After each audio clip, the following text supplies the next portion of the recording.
जय श्री राम। आपका स्वागत है आपके YouTube चैनल परमिंदराचार्य एस्ट्रोलॉजर में। मैं परमेंद्र उपाध्याय। राहु क्या है? चूंकि जो राहु होता है वह हमारे सिर के ऊपर का जो हिस्सा होता है ये राहु का हिस्सा होता है और सिर से नीचे का जो धड़ होता है यह केतु का हिस्सा होता है। तो जो राहु होता है वह चूंकि भ्रम उत्पन्न करने वाला है, और भ्रम हमें कहाँ उत्पन्न होता है?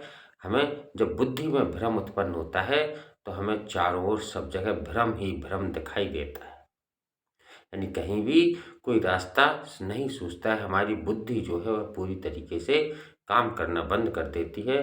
तो इस तरीके से जो राहु होता है वह हमारी बुद्धि को सबसे अधिक प्रभावित करता है, क्योंकि उसका जो निवास स्थान होता है वह हमारे मस्तिष्क में होता है।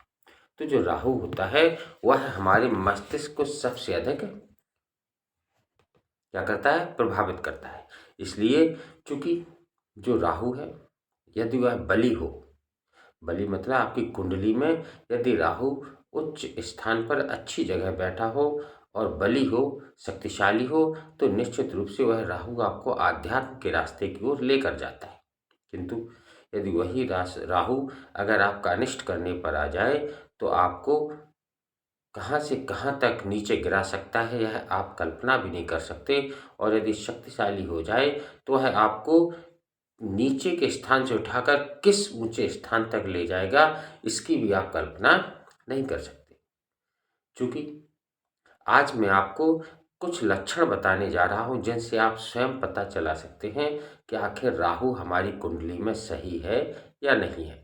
कुछ हमारी माताएं बहनें हैं, भाई बंधु है, जिन्हें अपना जन्म का समय या जन्म की तारीख सुनिश्चित रूप से पता नहीं होती है, जन्म का समय उचित रूप से या सही पता नहीं होता, या उनकी जन्म कुंडली नहीं बनी हुई है, तो उन्हें जीवन भर ये पता ही नहीं चल पाता कि आखिर उनकी कुंडली में इस प्रकार के दोष क्यों हो रहे हैं कि वह किसी भी कार्य को करते हैं सफलता नहीं मिलती है, किसी भी कंपटीशन की तैयारी कर रहे हैं उसमें निरंतर सफलता नहीं मिलती, हमेशा असफलता ही हाथ में लगती है। तो इस तरीके से जो भी चीज़ें आपके साथ घटित हो रही हैं आपको इनके विषय में जानकारी नहीं लग पाती, क्योंकि आपके पास ना जन्म का समय है, ना तारीख है और ना ही कुंडली है। तो आप क्या कर सकते हैं कि आप इन लक्षणों को सुनकर, इन लक्षणों के द्वारा अपने राहु की दशा, अपने राहु के विषय में जान सकते हैं कि किन लक्षणों से जो राहु होता है वह हमें नुकसान पहुंचा सकता है। तो चूंकि इन लक्षणों के बारे में आज हम जानकारी करेंगे या बात करेंगे कि आखिर वो कौन कौन से लक्षण हैं जिनसे हम पता कर सकें कि आखिर राहु हमारे साथ किस तरीके का व्यवहार कर रहा है। तो आप ध्यान से सुने लक्षणों के बारे में।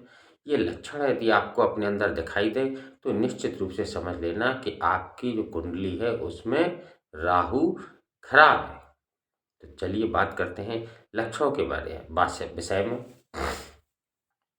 यदि आपके पेट में हमेशा दर्द रहता हो या पेट की समस्या बनी रहती हो तो समझ लीजिए कि आपका राहु खराब है। सिर में दर्द रहता हो, माइग्रेन की शिकायत रहती हो तो समझ लेना आपका राहु खराब है। आपके रिश्ते सबके साथ खराब रहते हो तो समझ लेना आपका राहु खराब है। हमेशा आप गलतफहमी में रहते हो, कुछ ना होते हुए भी अपने आप को बहुत कुछ समझने की भूल करते हैं तो निश्चित रूप से समझ लीजिए कि आपका राहु खराब है।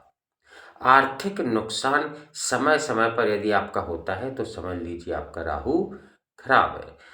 बात बात पर यदि आपको गुस्सा आती है, आप शब्द बोलते हैं, तो इस बात से भी आप समझ लीजिए कि आपका जो राहु है वह खराब है। इसके बाद यदि आपकी वाणी जो है वह कठोर है, यानी वाणी में कठोरता है, तब भी आप समझ लीजिए कि आपका जो राहु है वह खराब है। इस तरीके से एक और चीज़ मैं आपको बताना चाहता हूँ कि जो हस्तरेखा होती है, हाथ देखा जाता है, उसमें यदि यहाँ पर अधिक गहरा गड्ढा हो तो ये भी लक्षण होते हैं कि हमारा राहु खराब है। इसके बाद और भी कुछ लक्षण हैं जिन्हें मैं अब आपको और भी बताने जा रहा हूँ कि हाथ में जब आपके जो नाखून होते हैं, हाथ के नाखून अपने आप टूट कर अगर गिर जाए या टूट के गिरने लगे तो समझ लेना आपका जो राहु है वह खराब है।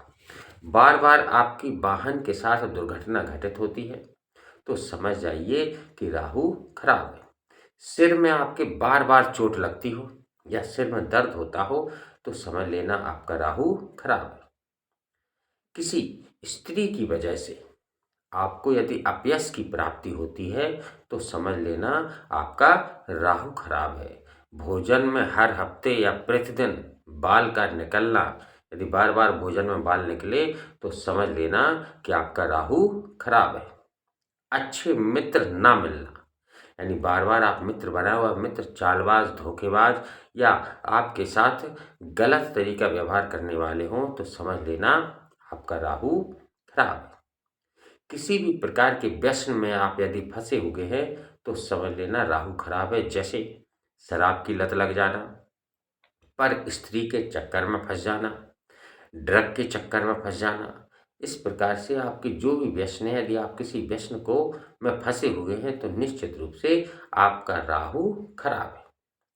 आपके मल्टीपल संबंध हैं तो समझ लेना आपका राहु जो है वह खराब है। टीवी में आप गलत शो देखते हैं या गंदे चलचित्रों को देखते हैं तो समझ लेना कि आपका जो राहु खराब है।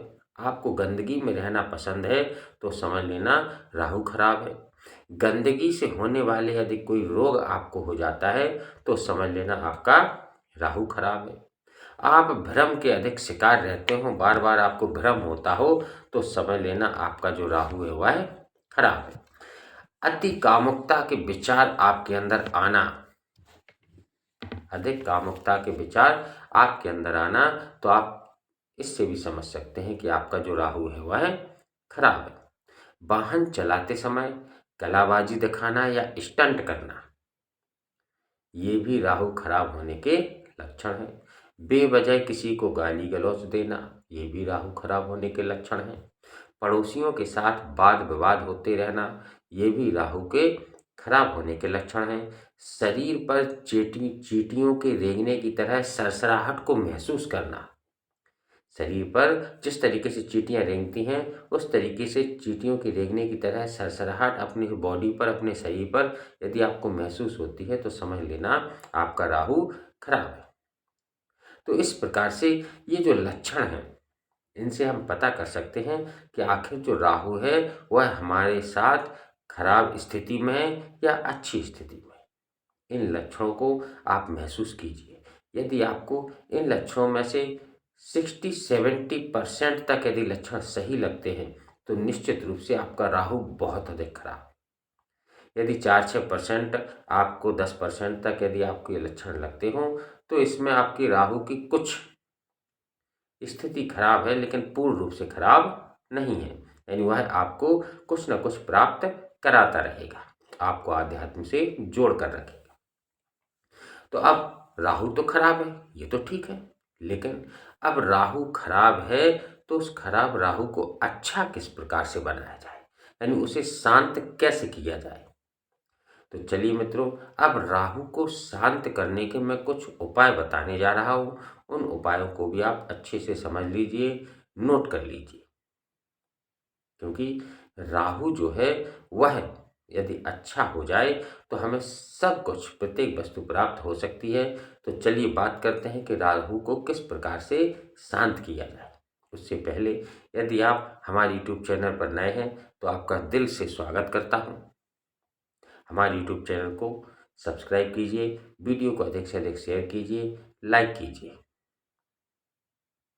तो चलिए बात करते हैं उन उपायों के बारे में जिनसे हम क्या करें कि राहु को प्रसन्न कर सकें।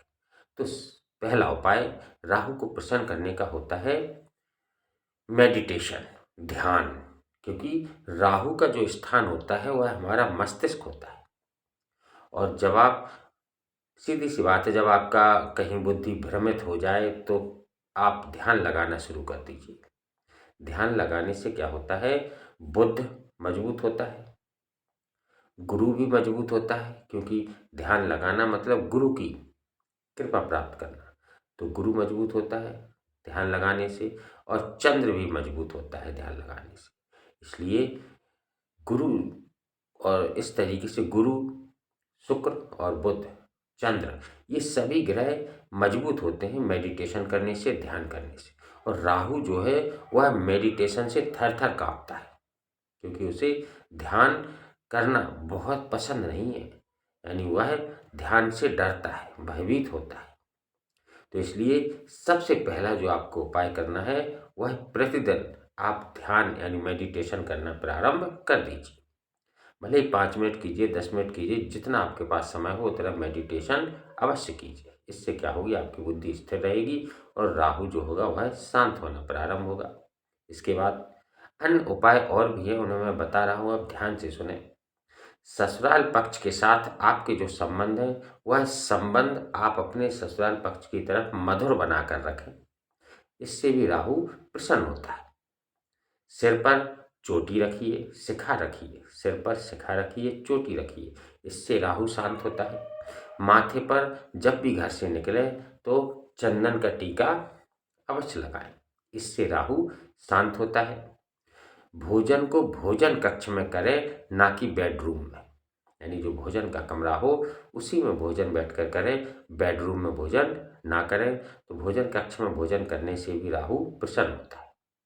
यदि आप राहु से बहुत अधिक पीड़ित हैं, यानी इन समस्याओं में, लक्षणों में यदि 80% 90% लक्षण आपके मिलते हैं, तो आप कोई ठोस चांदी का एक छोटा सा हाथी बनवाकर अपने घर में रख लीजिए। इससे राहु बहुत अधिक शांत होता है।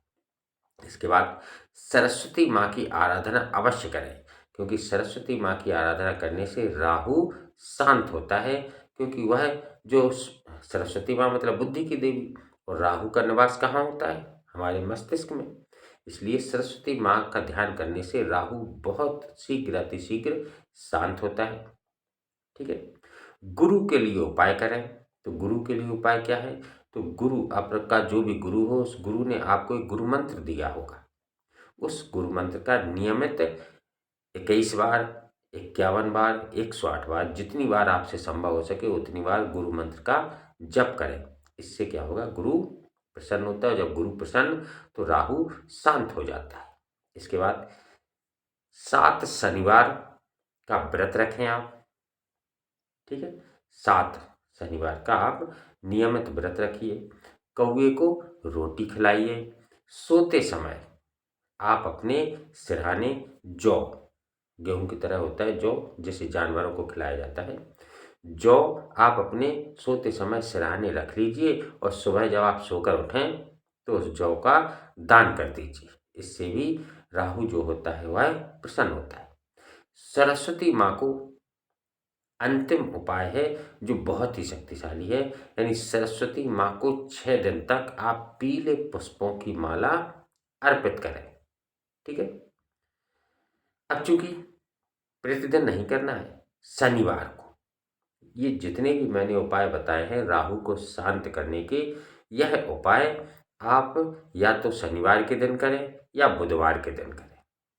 सरस्वती माँ को पीले पुष्पों की माला यदि चढ़ाएं तो शनिवार को चढ़ाएं या बुधवार को चढ़ाएं। एक दिन, हफ्ते में एक दिन ही चढ़ाना है आपको। तो इस तरीके से 6 शनिवार आप सरस्वती माँ को पीले पुष्पों की माला अर्पित करें। इससे राहु बहुत शीघ्र ही शांत हो जाता है और आपको उचित फल देना प्रारंभ कर देता है। यानी इन उपायों को आप बुधवार या शनिवार किसी भी दिन कर सकते हैं। तो इस प्रकार से मित्रों, जो राहु होता है उसके किस तरीके से लक्षण होते हैं, किस तरीके से पहचान करें हम कि राहु हमारी कुंडली में हमारे लिए शुभ है या अशुभ, इन सब को जानकर आप उस राहु को शांत करने के उपायों को अपनाइए और ध्यान से उपायों को अपनाइए। तो आपके जो भी राहु से संबंधित कष्ट होंगे वह निश्चित रूप से दूर होना प्रारंभ हो जाएंगे। यदि आपको कोई समस्या हो तो आप हमें हमारे व्हाट्सएप नंबर 9451 84 26 17 9451842617 पर मैसेज कीजिए। जो भी समस्या हो आपकी, हम उसका समाधान आपको अवश्य देंगे। इसी के साथ मित्रों, जय श्री राम, जय बजरंगबली।